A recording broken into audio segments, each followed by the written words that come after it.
Hello दोस्तों, अब हम लोग आ चुके हैं ऋषिकेश से हरिद्वार की तरफ और 1 बजे हम लोग हरिद्वार पहुंच गए हैं। अब हम लोग नहाने की तरफ जा रहे हैं सारे लोग, और यहाँ पे नहा के फिर हम लोग कुछ खाना लंच करेंगे। उसके बाद हम लोग जाएंगे दिल्ली की ओर। और अभी तक का सफ़र बहुत बढ़िया रहा और देख सकते हैं आप लोग, हम लोग सभी लोग हरिद्वार की तरफ आ चुके हैं। और ये हरिद्वार का गेट है, आप देख लीजिए, ये हरिद्वार का गेट है। और आप लोग हम लोग हरिद्वार की तरफ आ चुके हैं। और गर्मी भी बहुत है आज, इससे अंदर अभी गर्मी बहुत है। और ये देखिए हरिद्वार की नदी आ चुकी है, हरिद्वार की नदी आ चुकी है, ये हरिद्वार की नदी। और सब लोग यहाँ पे नहाने आए हुए हैं।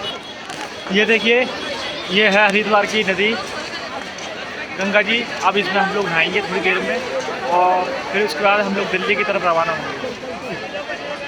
Thank you so much.